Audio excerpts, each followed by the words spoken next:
Hari Bol. Waity. Hare Krishna, everyone. Welcome back to the daily readings of Srila Prabhupada's books. We're step by step.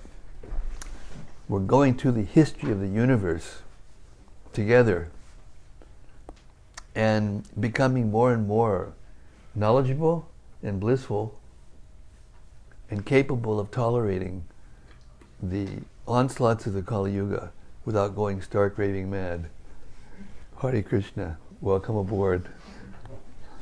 Okay, and welcome to all of you out in cyberspace. We hope you're hale and hearty and healthy, happy. Hare Krishna. Okay. Sanatana Goswami, his prayer to the Srimad-Bhagavatam, enlightening and blissful.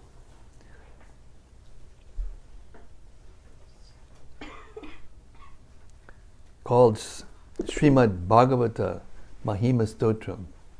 And it goes like this. Sarvashrastradipiyusha Sarvavedaika Satpala Sarva Siddhanta Ratnadya Sarvalokaika Drikprada. O nectar from the ocean of all scriptures, singular fruit of all the Vedas, rich mine of the precious gems of all conclusive truths, you are the only giver of sight to all the worlds. Sarva Bhagavata Prana Srimad Bhagavata Prabho Kalidwan Dotitaditya Shri Krishna Parivartita. O life air of all the Supreme Lord's devotees, O Master Srimad Bhagavatam, you are the sun risen in the darkness of Kali. You are the exact image of Sri Krishna. Paramananda Pataya Prema Varshakshadayate Sarvada Sarvasevyaya Shri Krishnaya Namostume. I bow down to you who were supremely blissful to read. Your syllable pours down a flood of prema. You can always be served by everyone. You are Sri Krishna himself. Madhika Bando Matsangin Madguro Mad Mahadana Manishtadaka Madbhagya Mad Anandanamostute. My only friend, my constant companion, my spiritual master, my great wealth, my savior, my good fortune, my source of ecstasy, I bow down to you. Asadu saduta dayin atini chuchata kada hanamuncha gadachin mam premna rit kanta yospura. O bestower of saintliness to the unsaintly, O exalter of the most fallen, please never leave me. Always appear in my heart and my voice with pure love. Om Namo Bhagavate Vasudevaya. Om Namo Bhagavate Vasudevaya. Om Namo Bhagavate Vasudevaya.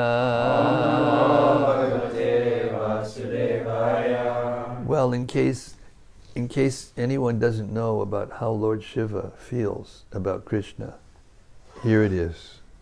Because we're hearing the prayers of Lord Shiva to the Prachetas just before they go to do their austerities to please Lord Vishnu. We're starting with text 47 and 48 of the 24th chapter of the 4th canto of Srimad-Bhagavatam. And this is how Lord Shiva feels about Krishna. The Lord is super excellently beautiful on account of his open and merciful smile and his sidelong glance upon his devotees. His black hair is curly and his garments, waving in the wind, appear like flying saffron pollen from lotus flowers. His glittering earrings, shining helmet, bangles, garland, ankle bells, waist belt, and various other bodily ornaments combine with conch shell, disc, club, and lotus flower to increase the natural beauty of the Kaustuba pearl on his chest. In case anybody wants a concrete idea of who God is, there it is right there. Purport. The word prahasitapanga, referring to Krishna's smile and sidelong glances as to his devotees, specifically applies to his dealings with the gopis. Krishna is always in a joking mood when he increases the feelings of conjugal rasa in the hearts of the gopis. Hare Krishna Damodar Charan, please come in. Make some room for him. Hey Shobha, you're back. Hare Krishna. Hare Bol, Hare Krishna. How nice to see you. Nice to see you. Hare Krishna. I'm going to read this verse again just for these two. They deserve it. So loyal hearers of Krishna's glories. This is Lord Shiva speaking about Lord Krishna. The Lord is super excellently beautiful on account of his open and merciful smile and his sidelong glance upon his devotees. His black hair is curly, and his garments, waving in the wind, appear like flying saffron pollen from lotus flowers. His glittering earrings, shining helmet, bangles, garland, ankle bells, waist bell, and various other bodily ornaments combine with conch shell, disc, club, and lotus to increase the natural beauty of the Kaustuba pearl on his chest. Purport. The word prahasitapanga refers to Krishna's smile and sidelong glances at his devotees. Specifically applies to his dealings with the gopis.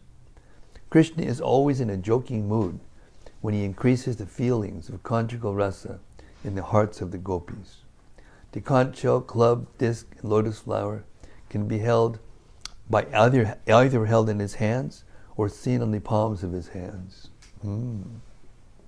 According to palmistry, the signs of a conch shell, club, lotus flower, and disc mark the palms of great personalities and especially indicate the supreme personality of Godhead. Text 49. The Lord has shoulders just like a lion's. Upon these shoulders are garlands, necklaces, and epaulets. And all of these are always glittering. Besides these, there is the beauty of the Kaustuba money pearl. And on the dark chest of the Lord there are streaks named Shrivats, which are signs of the goddess of fortune. The glittering of these streaks excels the beauty of the golden streaks of a gold testing stone. Indeed, such beauty defeats a gold testing stone. Purport. The curling hair on the shoulders of a lion always appears very, very beautiful. Similarly, the shoulders of the Lord were just like a lion's, and the necklace and garlands, along with the Kaustuba pearl necklace, combined to excel the beauty of a lion.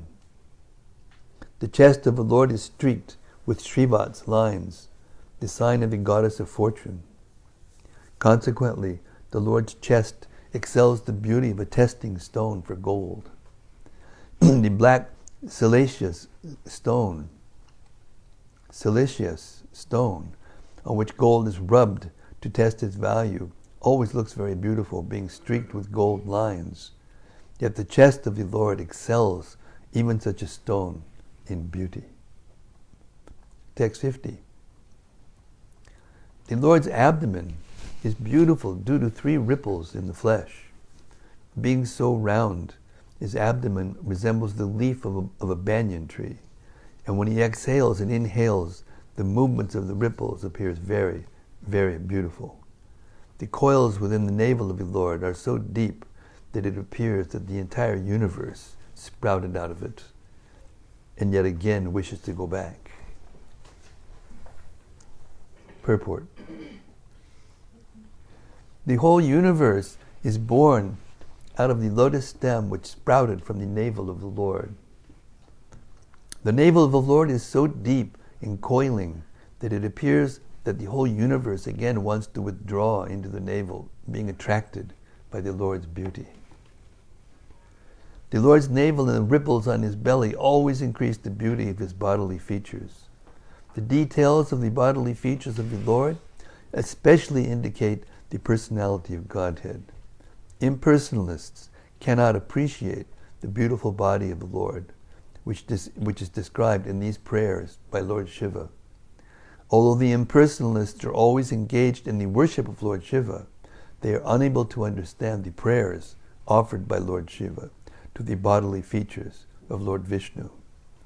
Lord Vishnu is known as Shiva Vrinchi Nutam, Srimad-Bhagavatam 11.5.33, for he is always worshipped by Lord Brahma and Lord Shiva. Text 51. The lower part of the Lord's waist is dark and covered with yellow garments, and a belt bedecked with golden embroidery work. His symmetrical lotus feet and the calves, thighs, and joints of his legs are extraordinarily beautiful. Indeed, the Lord's entire body appears to be well built. Purport.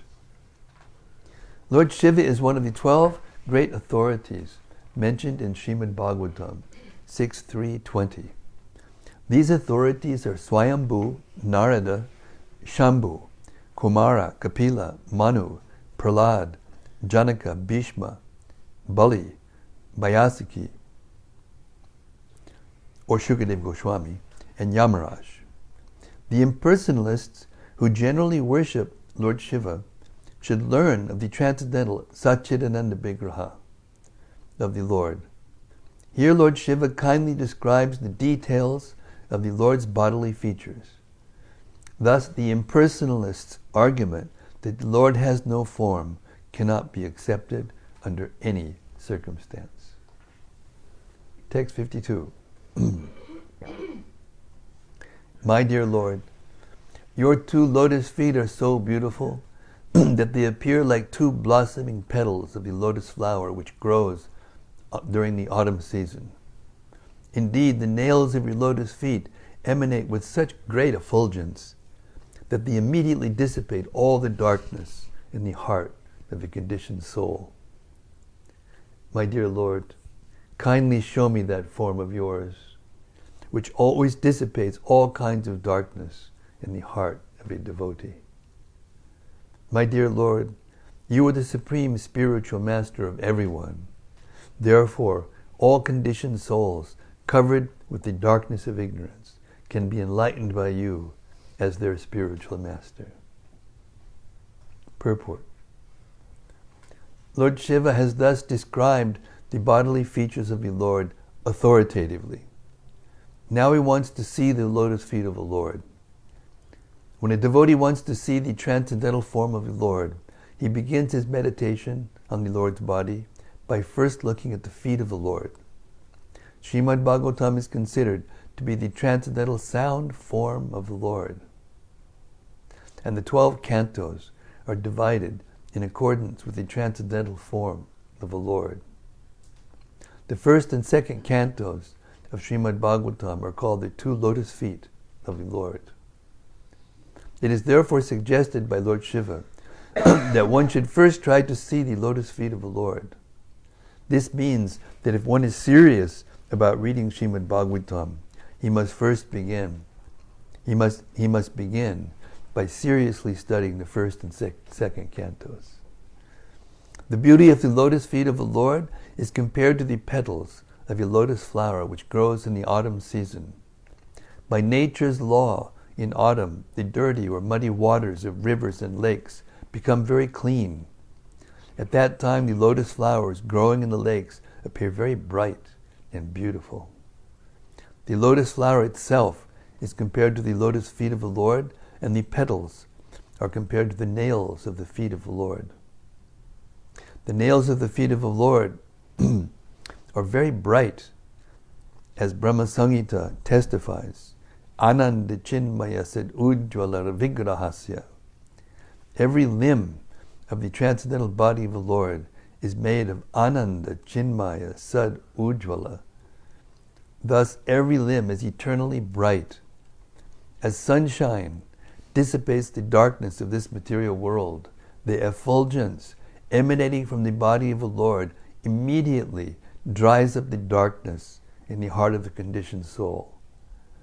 In other words, everyone serious about understanding the transcendental science and seeing the transcendental form of the Lord must first of all attempt to see the lotus feet of the Lord by studying the first and second cantos of Srimad-Bhagavatam. When one sees the lotus feet of the Lord, all kinds of doubts and fears within the heart are vanquished. In Bhagavad Gita, it is said that in order to make spiritual progress, one must become fearless. Abhayam sat vasang shuddhi. Bhagavatam 16:1. Fearfulness is the result of material involvement. I'll repeat that. Fearfulness is a result of what? Material involvement. Pretty hard to avoid in this material world. As long as one is absorbed in the thought that he is this material body, he is fearful. And as soon as one is freed from this material conception, he becomes Brahmabhuta, or self-realized, and immediately becomes fearless. Brahmabhuta prasanatma, Bhagavad Gita 18:54. Without being fearless, one cannot be joyful.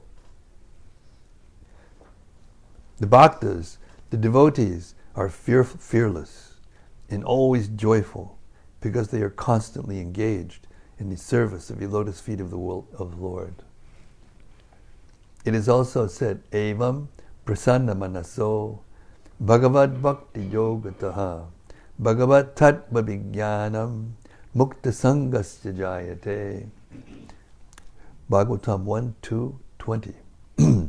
By practicing Bhagavad Bhakti Yoga, one becomes fearless and joyful.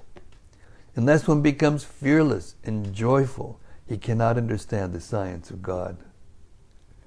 Bhagavat tattva vijnanam mukta sangasya jayate. This verse refers to those who are completely liberated from the fearfulness of this material world. When one is so liberated, he can really understand the transcendental features of the form of the Lord. Lord Shiva therefore advises everyone to practice Bhagavad Bhakti Yoga, as will be clear in the following verses. By doing so, one can become really liberated and enjoy spiritual bliss. It is also stated, Om Jnana Timirandasya Jnananjana Shalakaya Chakshurun Militam Jena Tasmai Shri Gurave Namaha. The Lord is the Supreme Spiritual Master, and the bona fide representative of the Supreme Lord is also a spiritual master. The Lord from within enlightens the devotees by the effulgence of the nails of his lotus feet, and his representative, the spiritual master, enlightens from without. Only by thinking of the lotus feet of the Lord and always taking the spiritual master's advice can one advance in spiritual life and understand Vedic knowledge. Yasya Devi Para Bhaktir Yatad Devi Katak Guru Tasyaite Katata Yartak Prakashante Mahatmanaha. Shvetashvatara Upanishad 6:23. Thus the Vedas, Shvetashvatara Upanishad 6:23, enjoin that for one who has unflinching faith in the lotus feet of the Lord, as well as in the spiritual master, the real import of Vedic knowledge can be revealed. Text 53. My dear Lord, those who desire to purify their existence must always engage in meditation upon your lotus feet, as described above. Those who are serious about executing their occupational duties and who want freedom from fear must take to this process of bhakti yoga. Purport. It is said that the transcendental name, form, pastimes, and entourage of the Lord cannot be appreciated by the blunt material senses. Therefore, one has to engage himself in devotional service so that the senses may be purified and one can see the Supreme Personality of Godhead. Here, however, it is indicated that those who are constantly engaged in meditating on the lotus feet of the Lord are certainly purified of the material contamination of the senses and are thus able to see the Supreme Lord face to face. The word meditation is very popular in this age amongst the common people, but they do not know the actual meaning of meditation. However, from Vedic literature, we learn that the yogis are always absorbed in meditation upon the lotus feet of the Lord. Dhyana vasti tatat gatena manasa pashyanti yam yogina. Bhagavatam 12:13:1. This is the real business of the yogis, to think of the lotus feet of the Lord. Lord Shiva therefore advises that one who is actually serious about purification must engage himself in this type of meditation or in the mystic yoga system, which will help him not only to see the Lord within constantly,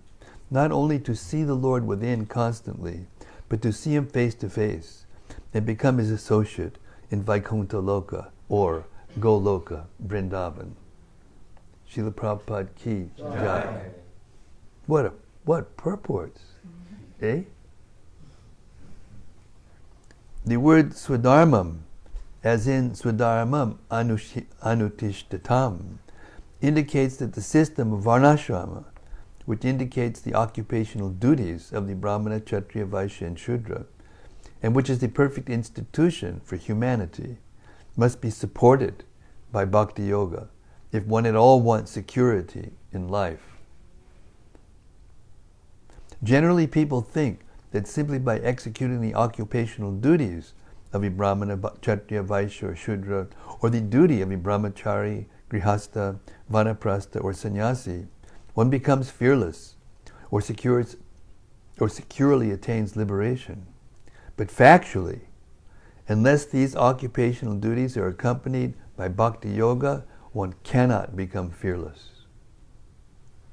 In Bhagavad Gita, there are descriptions of karma yoga, jnana yoga, bhakti yoga, dhyana yoga, etc. But unless one comes to the point of bhakti yoga, these other yogas cannot help one attain the highest perfection of life. In other words, bhakti yoga is the only means for liberation. We find this conclusion also in Chaitanya Charitamrita, in a discussion between Lord Chaitanya and Ramananda Roy regarding a human being's liberation from this material world. In that discussion, Ramananda Roy referred to the execution of Varnashram Dharma, and Lord Chaitanya indicated that the Varnashram Dharma was simply external, eho bhaya. Lord Chaitanya wanted to impress upon Ramananda Roy that simply by executing the duties of Varnashram Dharma, one is not guaranteed liberation. Finally, Ramananda Roy referred to the process of bhakti yoga. Stane stitak, shutikatam, tanuvan manobi. That's Bhagavatam 10:14:3. Regardless of one's condition of life, if he practices bhakti yoga, which begins with hearing shutikatam, the transcendental messages of the Lord through the mouths of devotees, he gradually conquers the unconquerable Lord.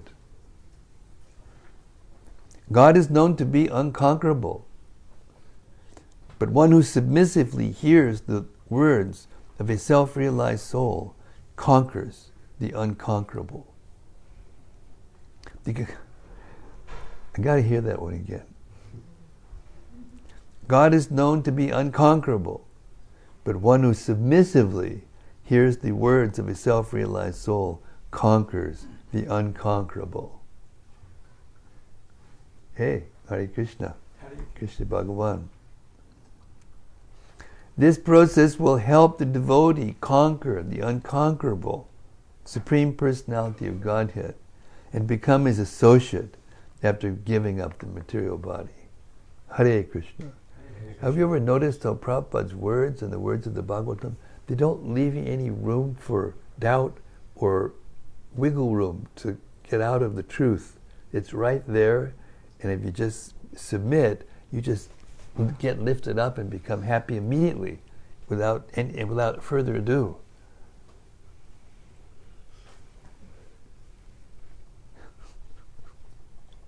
Text 54. Quickest route to joyfulness. My dear Lord, the King in charge of the heavenly kingdom. We have to make more room here. My God, I hope we don't get thrown out of this room. I made this foolish thing. Come have a seat. Haribol. Welcome. 2, 3, 4, 5, 6, 7, 8, 9, 10, 11, 12, 13, 14, 15, 16, 17, 18, 19, 20, 1, 2, 3, 4. Not a record yet. Right.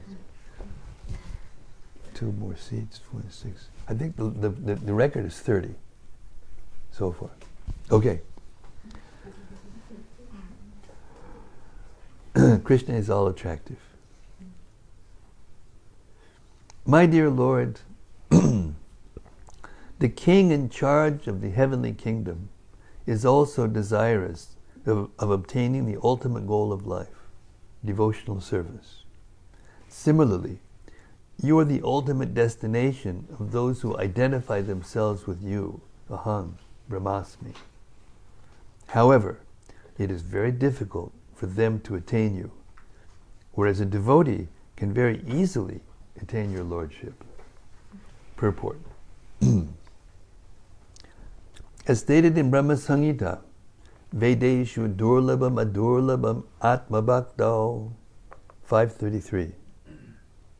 This indicates that it is very difficult for one to attain the ultimate goal of life and reach the supreme destination. Vishnu Loka, or Goloka Vrindavan, simply by studying Vedanta philosophy or Vedic literature. However, this highest perfectional stage can be attained by the devotees very easily. That is the meaning of Vedeshu Durlabham, Adurlabham, Atma Bhaktao. The same point is confirmed by Lord Shiva in this verse. The Lord is very difficult for the karmic yogis, jnana yogis, and dhyana yogis to attain. Those who are bhakti yogis, however, have no difficulty at all. In the word Swarajasya, Swar refers to Swargaloka, the heavenly planet, and Swarajya refers to the ruler of the heavenly planet, Indra. Generally, karmis desire elevation to heavenly planets, but King Indra desires to become perfect in Bhakti Yoga. Those who identify themselves as Aham Brahmasmi, I am Supreme Brahman, I am the Supreme Brahman, one with the Absolute Truth, also ultimately desire to attain perfect liberation in the Vaikuntha planets or Goloka Vrindavan. In Bhagavad Gita 18:55 it is said, Bhaktya mam abhijanati yavan yaschasmi tatpataha tato mam tatpato gyatva vishate tananantaram. One can understand the Supreme Personality of Godhead as He is only by devotional service. And when one is in full consciousness of the Supreme Lord by such devotion, he can enter into the kingdom of God. Thus, if one desires to enter into the spiritual world, he must try to understand the Supreme Personality of Godhead by practicing Bhakti Yoga. Simply by practicing Bhakti Yoga, one can understand the Supreme Lord in truth. But without such understanding, one cannot enter the spiritual kingdom. One may be elevated to the heavenly planets, or one may realize himself as Brahman, Aham Brahmasmi, but that is not the end of realization. One must realize the position of the Supreme Personality of Godhead by Bhakti Yoga. Then real perfection of life is attained. Srila Prabhupada ki jai. Text 55. My dear Lord, pure devotional service is even difficult for liberated persons to discharge. But devotional service alone can satisfy you. Hey, we got a chair right here for you. This is good. Actually, I like it. You like it better? Okay. I got it. All right. Like Lord Chaitanya, sitting where they just wash the feet or something. Translation. My dear Lord, pure devotional service is even difficult for liberated persons to discharge, but devotional service alone can satisfy you. Who will take to other processes of self-realization if he is actually serious about the perfection of life? Purport. The word satam refers to transcendentalists. There are three kinds of transcendentalists: the Jnani, Yogi, and Bhakta. Out of these three, the Bhakta is selected as the most suitable candidate to approach the Supreme Personality of Godhead. It is emphasized herein that only one who was outside devotional service would not engage in searching for the lotus feet of the Lord. Foolish people sometimes maintain that God may be attained in any way, either by karma yoga, jnana yoga, dhyana yoga, etc. But here it is clearly stated that it is impossible to obtain the mercy of the Lord by any means but bhakti yoga. The word duraradya is especially significant. It is very difficult to attain the lotus feet of the Lord by any method other than bhakti yoga. Text 56. Simply by expansion of his eyebrows, invincible time personified can immediately vanquish the entire universe. However, formidable time does not approach the devotee who is taking complete shelter at your lotus feet. Purport. In Bhagavad Gita 10:34, it is said that the Lord, in the shape and form of death, destroys all a person's possessions. Mrityu sarvaharas-chaham. I am all-devouring death. The Lord, in the shape of death, takes away everything that is created by the conditioned soul. Everything in this material world is subject to perish in due course of time. However, all the strength of time cannot hamper the activities of a devotee. For a devotee takes complete shelter under the lotus feet of the Lord. For this reason, only a devotee free from for this reason only is a devotee freed from formidable time. All the activities of the karmis and jnanis which have no touch of devotional service are spoiled in due course of time. The material success of the karmis is destined to be destroyed. Similarly, the impersonal realization attained by the jnanis is also destroyed in the course of time. Aruya krichtrena padam padam tatak padantyado nadrita yushmat angrayaha. Bhagavatam 10:2-32.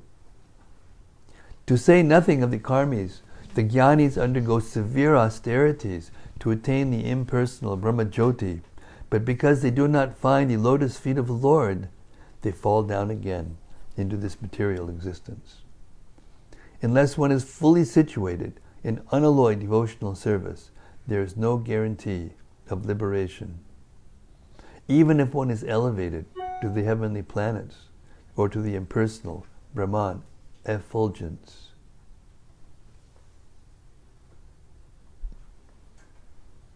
A devotee's achievement, however, is never lost by the influence of time. Even if a devotee cannot completely execute devotional service, in his next life he begins from the point where he left off. Such an opportunity is not given to the karmis and jnanis, whose achievements are destroyed. The bhakta's achievement is never destroyed, for it goes on perpetually, be it complete or incomplete.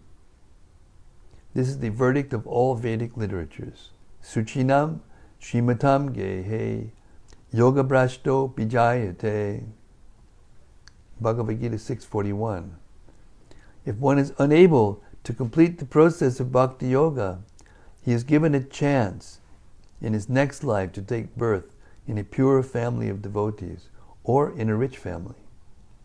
In such families, a person can have a good opportunity for further progress in devotional service. When Yamaraj, the superintendent of death, was instructing his assistants, he told them not to approach the devotees. The devotees should be offered respect, he said, but do not go near them. Thus, the devotees of the Lord are not under the jurisdiction of Yamaraj. Yamaraj is a representative of the Supreme Personality of Godhead. Yamaraj is a representative of the Supreme Personality of Godhead, and he controls the death of every living entity. Yet he has nothing to do with the devotees. Simply like blinking his eyes, time personified can destroy the entire cosmic manifestation. But he has nothing to do with the devotee. In other words, devotional service which is rendered by the devotee in this lifetime can never be destroyed by time. Such spiritual assets remain unchanged, being beyond the influence of time. One time I was distributing books in Chicago, O'Hare Field, and with Pragosh and Tripurari Swami and Vaisheshika Prabhu and Rida and Ganapati Maharaj, I think, was there also.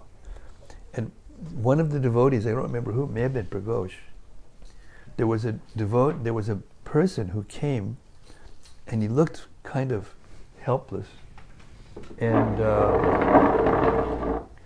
so we were distributing the first volume of the sixth canto. Guess what's on the front of the... Yes. The Yamaduta is pulling Ajamil out of his body. So this guy looks at the picture and he starts screaming at the top of his lungs right in the middle of the airport. So Pragosh is going, sat him down, and tried to calm him down, so, making a big scene, and we thought, oh man, they're going to kick us out of the airport and things are going to get tough around here pretty quick. And then he said to Pragosh, he said, what's wrong? He said, I just got out of the hospital, man, and I almost died. And as I was dying, I saw these guys come into the room and they were going to take me. He got on the next plane and joined the Hare Krishna movement in Miami. I didn't follow up. I don't know what happened after that. But lucky for us, Yamaraj explained to the Yamadutas not to touch a devotee, not to even peer before a devotee. 57. If one by chance associates with a devotee, even for a fraction of a moment in O'Hare Field,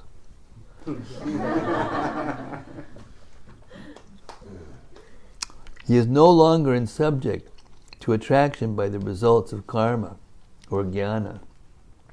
What interest then can he have in the benedictions of the demigods who were subject to the laws of birth and death? That was 1974, by the way. Yes, long time ago. Purport. Out of three kinds of men, the karmis, jnanis, and bhaktas, The bhakta is described herein as the most exalted. Srila Prabhupada Saraswati has sung, Kaivalyam narakayate tridashapur akasha pushpayate Chaitanya Chandramrita. The word Kaivalya means to merge into the effulgence of the Supreme Personality of Godhead. And the word Tridashapur refers to the heavenly planets where the demigods live. Thus, for a devotee, Kaivalya Sukha, or merging into the existence of the Lord, is hellish, because the bhakta considers it suicidal to lose his individuality and merge into the effulgence of Brahman. A bhakta always wants to retain his individuality in order to render service to the Lord. Indeed, he considers promotion to the upper planetary systems to be no better than a will-o'-the-wisp. Do you know what a will-o'-the-wisp is? It's a firefly. You know, in some night fireflies, they glitter but they just glitter and then they go away. And then when moonlight comes, or especially sunlight comes, they disappear. Temporary material happiness holds no value for a devotee. The devotee is in such an exalted position that he is not interested in the actions of karma or jnana. The resultant actions of karma and jnana are so insignificant to a devotee situated on the transcendental platform that he is not in the least interested in them. Bhakti Yoga is sufficient to give the bhakta all happiness. As stated in Srimad-Bhagavatam 1.2.6, Yayat ma suprasidati. One can be fully satisfied simply by devotional service, and that is the result of association with a devotee. Without being blessed by a pure devotee, no one can be fully satisfied, nor can anyone understand the transcendental position of the Supreme Personality of Godhead. Text 58. My dear Lord, your lotus feet are the cause of all auspicious things, and the destroyer of all the contamination of sin. I therefore beg your Lordship to bless me by the association of your devotees, who are completely purified by worshipping your lotus feet, and who are so merciful upon the conditioned souls. I think that your real benediction will be to allow me to associate with such devotees. Purport. The Ganges water is celebrated as being able to eradicate all kinds of sinful reactions.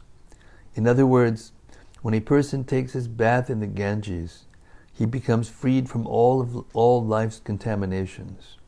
The Ganges water is celebrated in this way because it emanates from the lotus feet of the Supreme Personality of Godhead. Similarly, those who are directly in touch with the lotus feet of the Supreme Personality of Godhead and who are absorbed in the chanting of His glories are freed from all material contamination.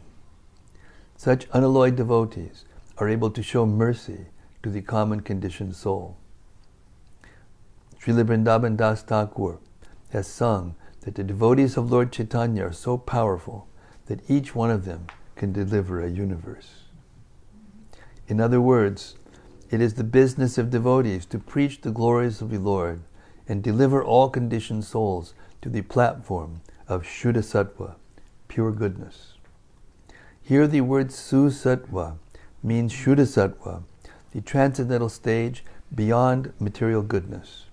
By his exemplary prayers, Lord Shiva teaches us that our best course is to take shelter of Lord Vishnu and his Vaishnava devotees. Sadhu Sangha, Sharva Shastra Hoy. Lavamatra Sadhu Sangha, Sarva Siddhi Hoy. Text 59.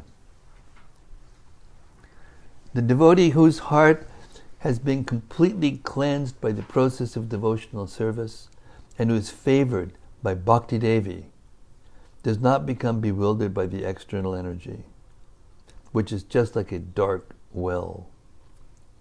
Being completely cleansed of all material contamination in this way, a devotee is able to understand very happily your name, fame, form, activities, etc.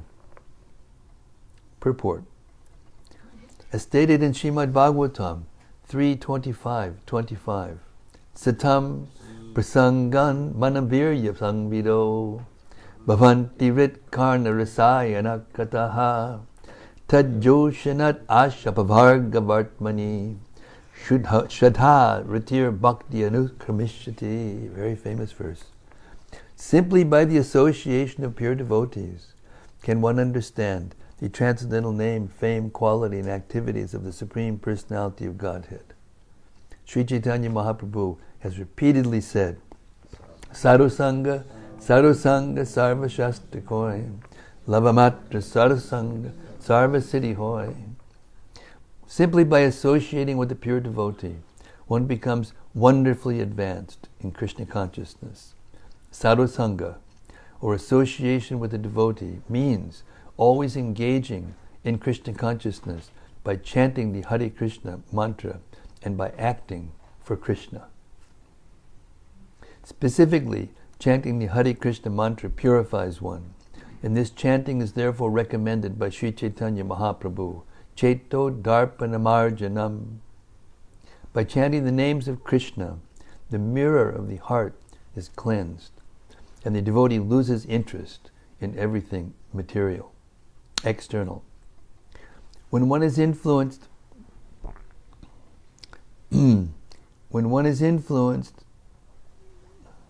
oops, I did it again.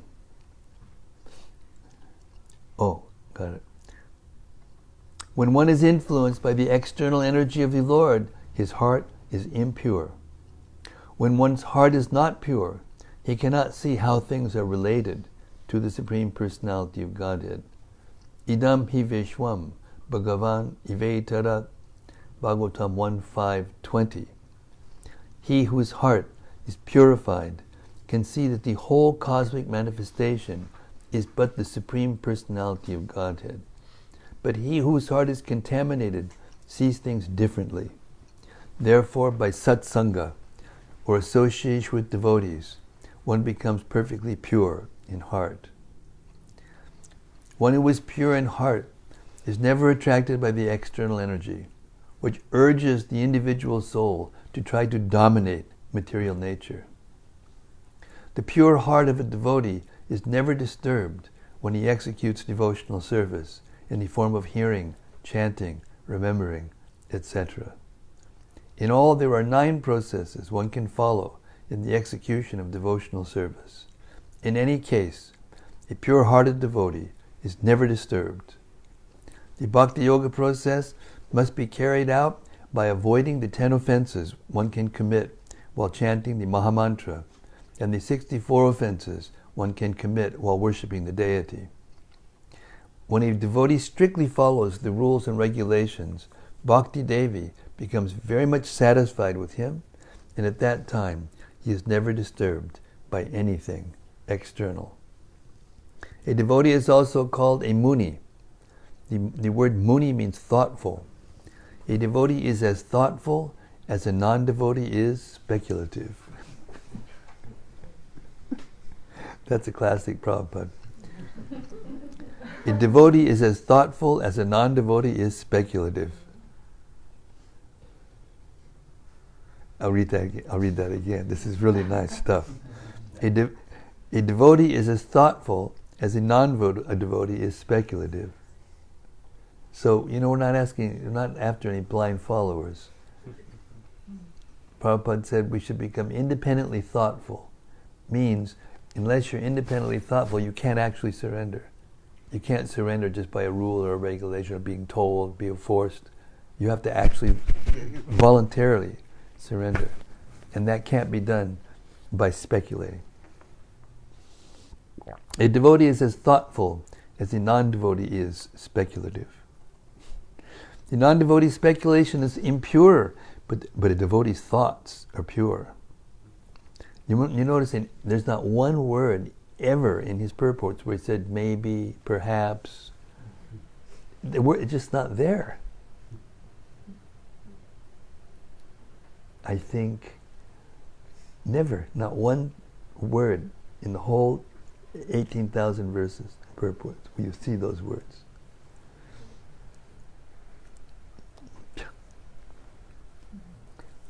The non-devotee's speculation is impure, but a devotee's thoughts are pure. Lord Kapila and Shukadev Goswami are also called Muni, and Vyasadeva is addressed as Mahamuni. A devotee is addressed as Muni, or thoughtful, when he purely understands the Supreme Personality of Godhead. The conclusion is that when one's heart is purified by the association of devotees and by the avoidance of the offenses committed when chanting and worshipping the Lord, the transcendental fame, form, and activities of the Lord are revealed by the Lord. Text 60. My dear Lord, the impersonal Brahman spreads everywhere, like the sunshine or the sky. And that impersonal Brahman, which spreads throughout the universe and in which the entire universe is manifested, is you. Purport. In Vedic literature it is said that everything is Brahman and nothing else. The whole cosmic manifestation rests on the Brahman effulgence. The impersonalists, however, cannot understand how such a huge cosmic manifestation can rest on a person. Thus, this inconceivable power of the Supreme Personality of Godhead is not understood by the impersonalists. Therefore they are puzzled and always denying that the Absolute Truth is a person. This wrong impression is cleared by Lord Shiva himself, who says that the impersonal Brahman, which is spread all over the universe, is nothing but the Supreme Lord himself. Here it is clearly said that the Lord is spread everywhere, just like the sunshine, by virtue of his Brahman feature. This example is very easy to understand. Prabhupada. You make it sound pretty easy, Prabhupada. All the planetary systems are resting upon the sunshine, yet the sunshine and the source of sunshine are aloof from the planetary manifestations. Similarly, the sky or air is spread everywhere. Air is within a pot, but it also touches filthy places and sanctified places alike. In any case, the air is uncontaminated. The sunshine also touches filthy places and sanctified places, and both are actually produced by the sun. But in any case, the sun is aloof from all filthy things. Similarly, the Lord exists everywhere. There are pious things and impious things, but in the Shastras, the pious things are described as the front of the Supreme Lord, whereas impious things are described as the back of the Supreme Personality of Godhead. In Bhagavad Gita 9.4, the Lord clearly says, Maya tatamidang sarvam jagat avyaktamurtina matstani sarvabhutani nachaham te shavastitaha. By me and my unmanifested form, this entire universe is pervaded. All beings are in me, but I am not in them. This verse of Bhagavad Gita explains that the Lord is spread everywhere by virtue of his Brahman feature. Everything rests in him, yet he is not there. The conclusion is that without bhakti yoga, without rendering devotional service to the Lord, even an impersonalist cannot understand the Brahma Tattva, the Brahman feature. In the Vedanta Sutra it is stated, Atato Brahma Jigyasa. This means that Brahman, Paramatma, or Parabrahman, should be understood. In Srimad-Bhagavatam also the Absolute Truth is described as one without a second, but he is realized in three features: impersonal Brahman, localized Paramatma, and the Supreme Personality of Godhead. The Supreme Personality of Godhead is the ultimate issue, and in this verse, Lord Shiva confirms that ultimately the Absolute Truth is a person. He clearly says, Tat Tvam Brahmapadam Jyotir Akasham Iva Vishtritam. Here is a common example. A successful businessman may have many factories and offices, and everything rests on his order. If someone says that the entire business rests on such and such a person, it does not mean that the person is bearing all the factories and offices on his head. Rather, it is understood that by his brain or its energetic expansion, the business is running without interruption. Similarly, it is the brain and energy of the Supreme Personality of Godhead that carry on the complete manifestation of the material and spiritual worlds. The philosophy of monism, explained here very clearly, adjusts itself to the fact that the Supreme Source of all energy is the Supreme Personality of Godhead. This is described very clearly. It is also stated how the impersonal feature of Krishna can be understood.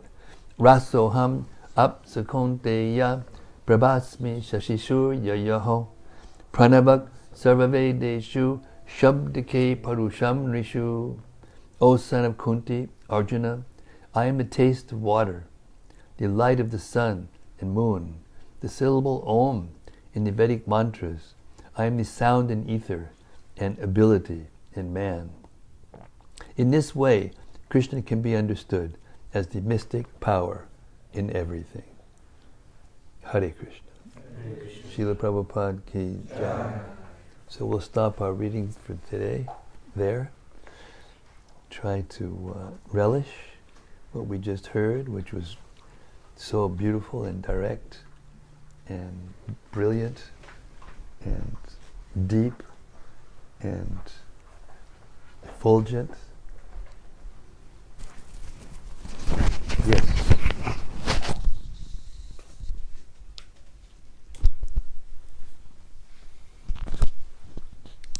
We read, one can understand the Supreme Personality as he is only by devotional service, and when one is in full consciousness of the Supreme Lord, by such devotion, he can enter into the kingdom of God. So, my question is it said that a pure devotee has no desire to go to the spiritual world? So can you explain why? Pure devotee is already in the spiritual world. Therefore, he has no need to go to the spiritual world. Once, when Srila Prabhupada was passing by Bhaktisiddhanta Road, the Bhaktisiddhanta Road is a road that runs along the Ganges, and to the Mayapur project. And on the way, you pass Bhaktisiddhanta's house and the temple that he established, Chaitanya Mat. And his Samadhi Mandir is there. You can see it from the road. So as Prabhupada passed by, it was Bhaktisiddhanta's Vyasa Puja Day. And Prabhupada was on his way to Mayapur for the Mayapur festival. And he slowed the car down. He had the driver slowed the car down. And he paid his obeisances. And there was a brahmachari sitting by the side of the road. And he saw Prabhupada was coming. And then he saw Prabhupada slow the car, offer his obeisance, and then drive on to Mayapur. And he immediately ran to the head of the mat and he said, Bhaktivedanta Swami just came, and all he did was just put his head in his hands. It's Vyasa Puja Day of his spiritual master, and you know how it is? You know how it is in this world? Oh yeah, I think they did this and she did that. I think it was like, did you see that? Did you see this? Blah, blah, blah, blah, blah, blah. Poison. So then word got back to Prabhupada. They didn't need an internet. There was no internet in those days. Word got back to Prabhupada almost instantaneously. And he said, the foolish people, don't they understand that Bhaktisiddhanta was sitting next to me in the car?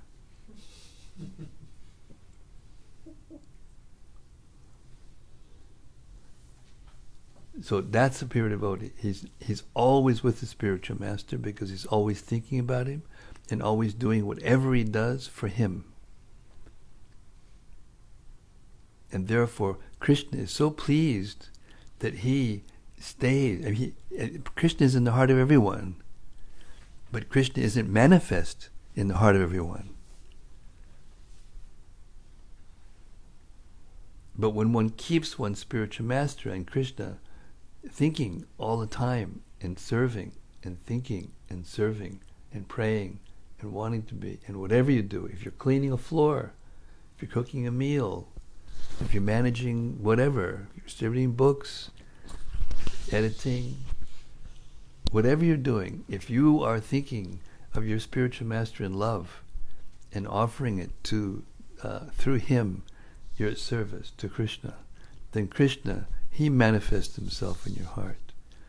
And sometimes it doesn't mean that you not necessarily see him, the physical form, but it's non-different than seeing the physical form, to be in that consciousness. That is pure devotional service. And why is that possible? How is that possible? Because it attracts Krishna. I was on a morning walk with Srila Prabhupada, December 3rd or 2nd. You can look it up yourself. You can get the tape and listen. It was the 2nd or 3rd December, 1973. And we were at Cheviot Hills Park.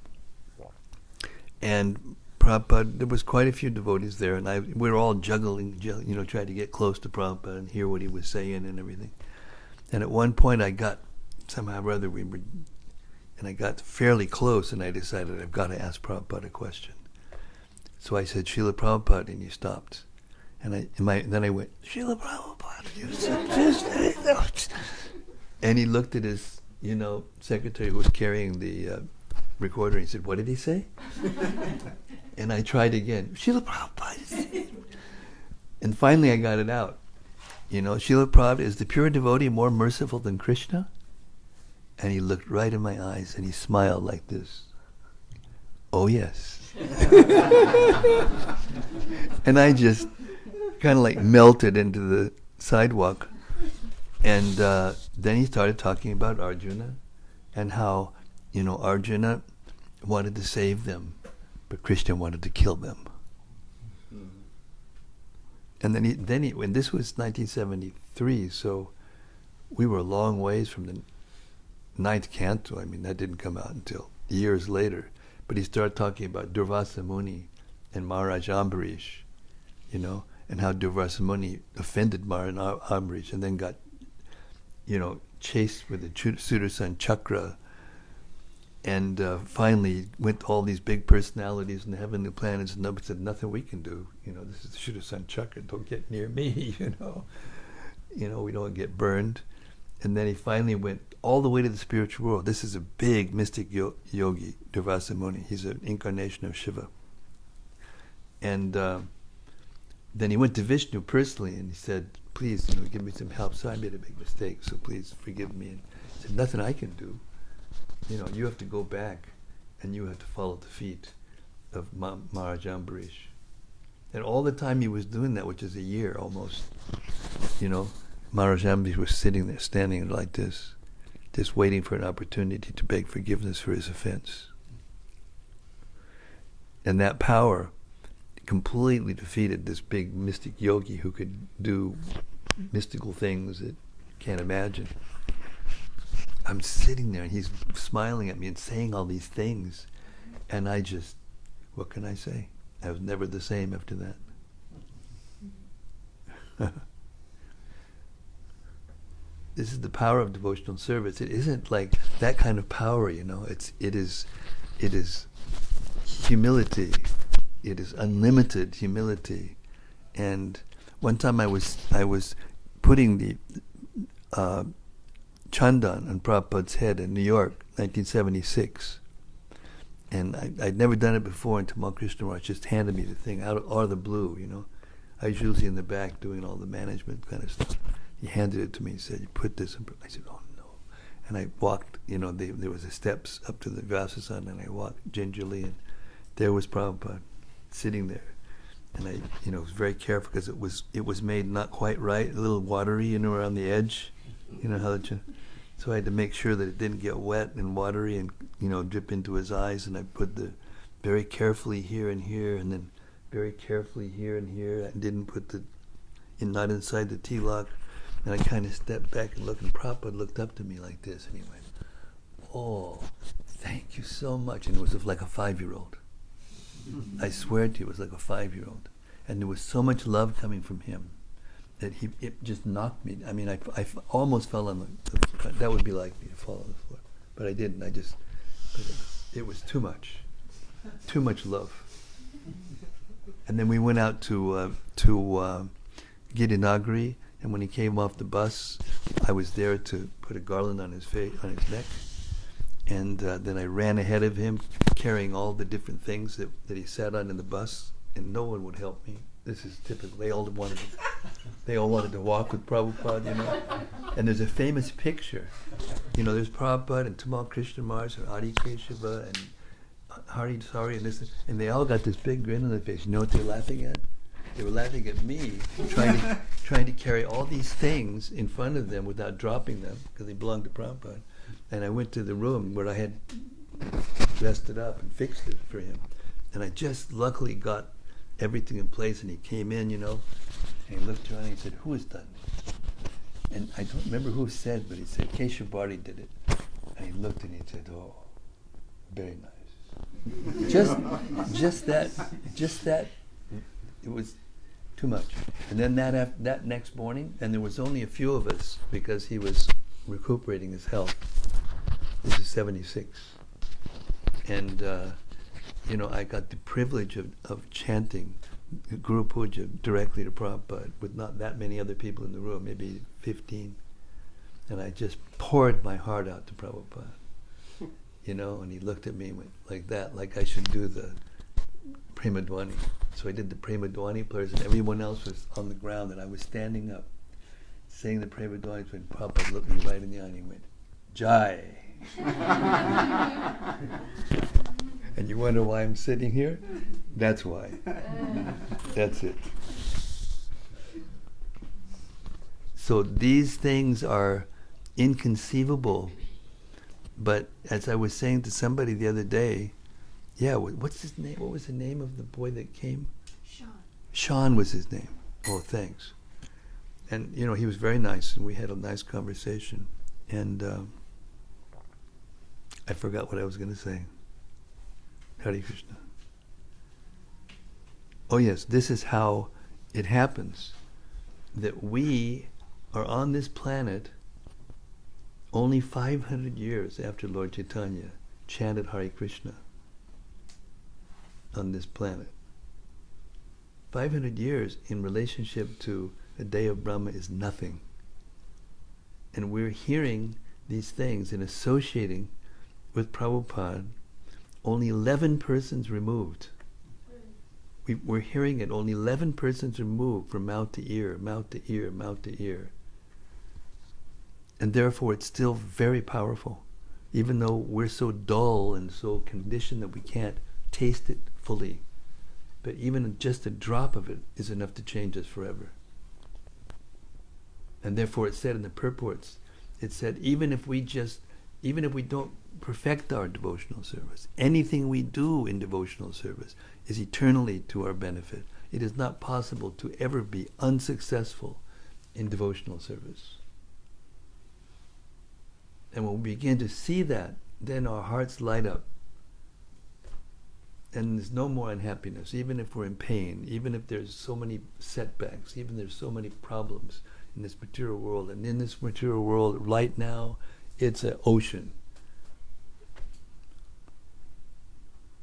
of problems. But it's also an ocean of nectar. Just one drop of it from Prabhupada's lotus mouth. And just feel the atmosphere. Feel the atmosphere. What happened to our material anxiety and this and that and the other thing? It just goes out the window. Even if it's closed.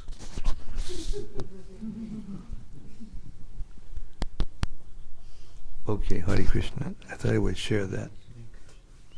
And what else?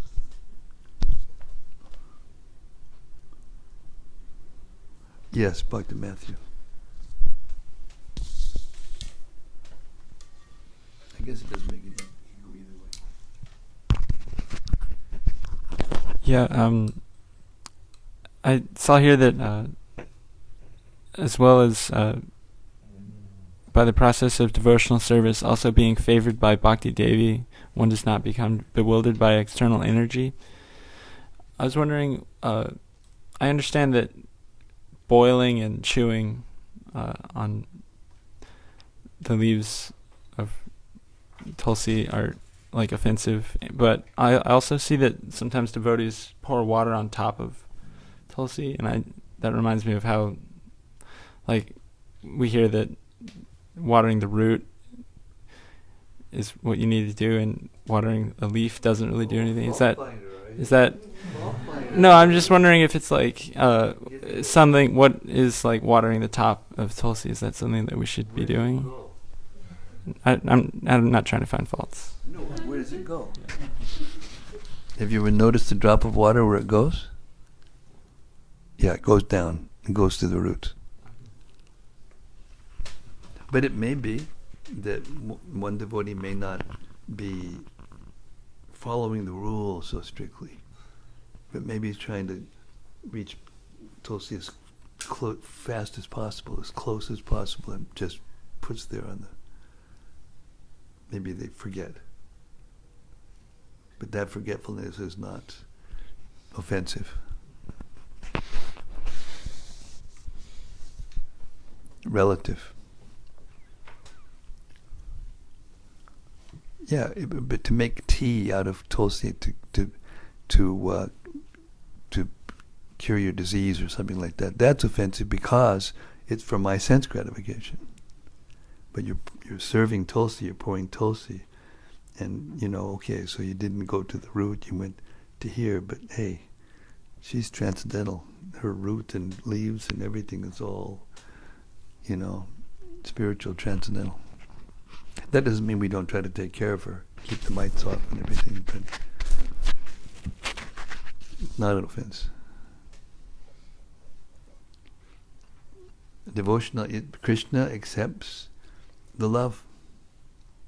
The rule is there, and especially when we're neophytes, we follow the rules so that we can learn, purify our activities and not be offensive and all of that. Patram pushpam palam. Patram pushpam palam, the leaf, the flower, the water. If we offer it, bhaktya, with devotion, with bhakti, with love, then Krishna accepts it. So that leaf specifically refers to tulsi, because he won't accept anything without tulsi offered with it. Do you know the story behind that? Yeah. There's a devotee, Gopi, in Goloka Vrindavan. Her name is Vrinda Devi. Vrindavan forest was named after her. She's so dear to Srimati Radharani, who was the queen of Vrindavan, Vrindavaneshwari. And so one time, and one of Vrinda's main services is to serve prasad to the divine couple. So one day she came to Krishna and she said, I have a desire. Will you fulfill it? And Krishna said, of course. She said, I want to be wherever you go. I want to be with you wherever you go. And Krishna said, what have I gotten myself into here? I go a lot of places. And then he thought about the deities and how many deities there are in the universe. And he said, whoa, this is a really big one. And then finally he said yes.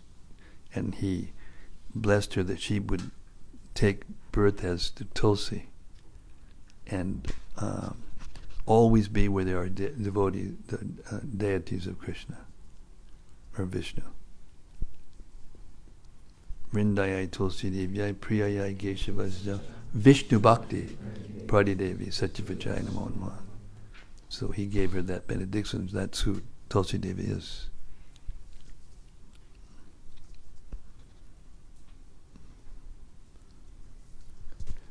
Yes, Jorge, it's so nice to have you back.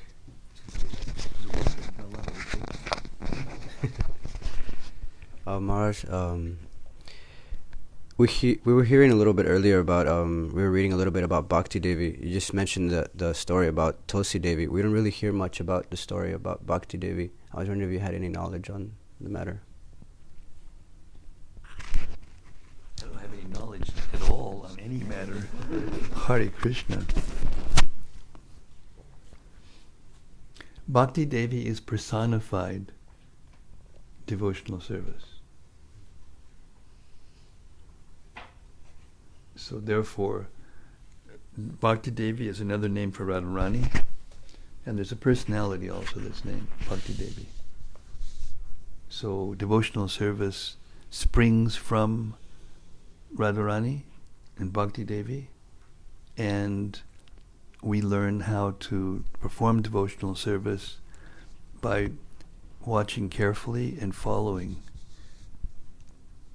in her footsteps. So, what does Radharani think about herself?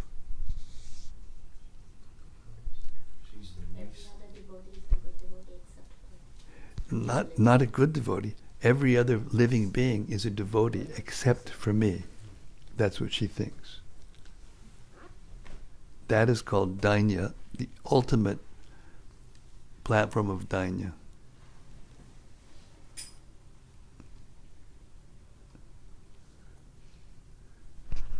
Okay, this is the last one. Lily gets the last one. Whenever we read texts 47, 48, and 49, it was mentioned that Krishna has a pearl. I can't really pronounce it, but I was wondering if you could explain the pearl a bit more to me. The pearl is not really a pearl. It looks like a pearl. It's the Kaustuba jewel, gem, and it has a little calf inside it that you can see, iridescent calf inside the pearl, inside the jewel. And it's made of Chintamani. It's made of, there's no jewel like it in the material world. It's so effulgent, it can light up the whole universe. And he's the only one that has one like that? Only one. There's only one Kaustuba jewel. And in Vaikuntha, when Krishna expands himself into the Vaikuntha forms, many, not everyone, sometimes it says everyone, but not everyone has the same form as Vishnu, but Swarup, those who have attained Swarup Siddhi, Sarupya, liberation, they get a form similar to Lord Vishnu's, and they look just like Vishnu, except for the Kaustuba jewel and the tuft of hair, white hair. Hare Krishna. Okay, I'll stop here for the night. Thank you so much, all of you. Hare Krishna. Srila Prabhupada ki jai. Shri Krishna ki jai. Gaur Premanandi. Srimad-Bhagavatam ki jai.